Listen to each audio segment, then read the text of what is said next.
This is a story about a world obsessed with stuff. It's a story about a system in crisis.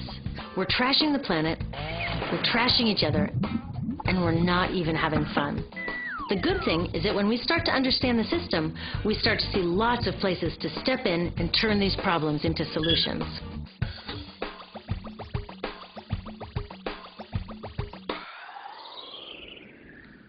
Can I tell you, I love my Pantene Pro V.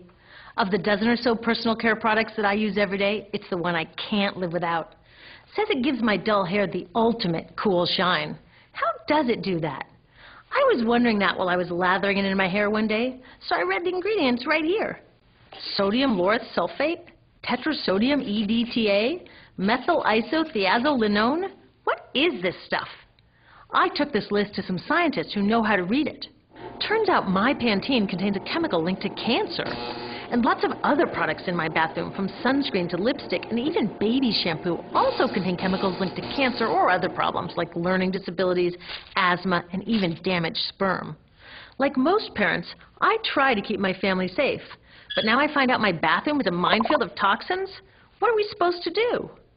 To find out the answers, we have to go back to one of the key features of our materials economy: toxics in, toxics out. If, at the factory, you pour toxic chemicals into a product, like baby shampoo, you're going to wind up with toxic baby shampoo, and toxics in workers, communities, and, babies. So let's take a closer look at this toxic outrage where it seeps into our lives every day, in the bathroom. The average woman in the U.S. uses about 12 personal care products daily. The average man about 6. Each product containing a dozen or more chemicals. Less than 20% of chemicals in cosmetics have been assessed for safety by the industry's safety panel, so we just don't know what they do to us when we use them. Would you fly on an airline that only inspects 20% of its planes? Of course, not all of these chemicals are dangerous, but we know that many are. Some are carcinogens. That means that they can cause cancer. Others are neurotoxins and reproductive toxins, proven to mess up brain development and reproduction in animals. Wait a minute, we're animals too.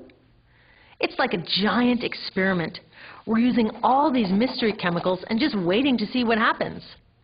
One thing we do know is that they're getting inside us.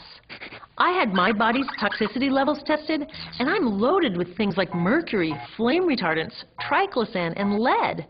We all are. Even babies are being born pre-polluted. Now, I know we can't live in a lead-free world, but do we have to put lead in our lipstick? I don't know. Maybe it's my fault. Maybe I just bought the wrong thing. At the store, the choices seem endless. I can get lipstick in 49 shades, or shampoo for hair that's too dry, oily, fine, limp, or frizzy. But what about the choices that really matter, like the choice to buy products that are safe? It turns out the important decisions don't happen when I choose to take a product off the shelf. They happen when companies and governments decide what products should go on the shelves. So who are these companies? This is Procter & Gamble.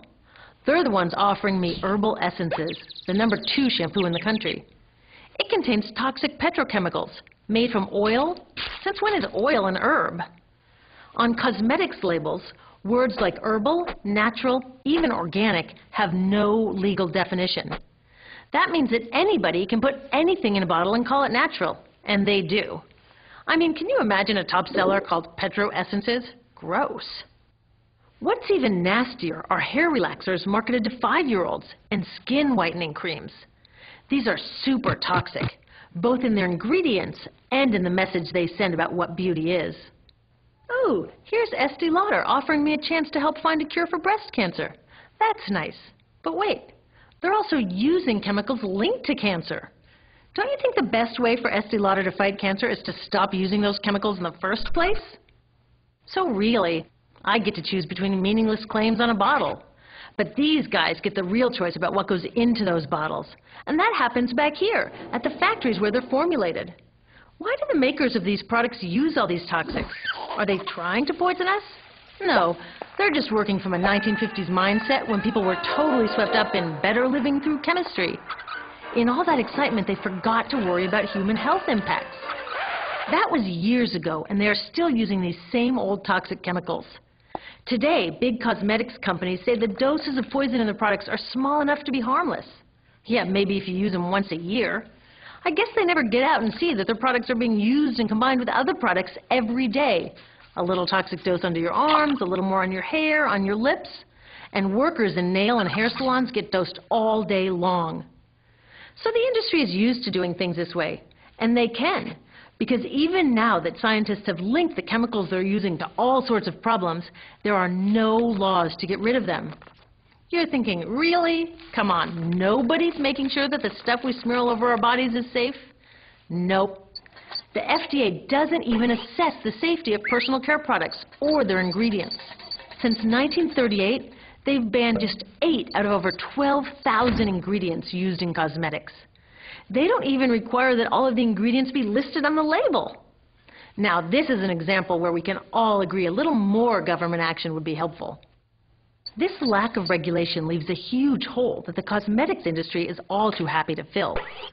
They set up their own committee to self-police their products, and compliance with their recommendations is voluntary. So the cosmetics industry is making the rules and then deciding whether or not to follow them. So you see, it isn't our fault that these toxic products are in our bathrooms. It's a whole broken system that's ignoring the simple rule: toxics in, toxics out. But we're not helpless.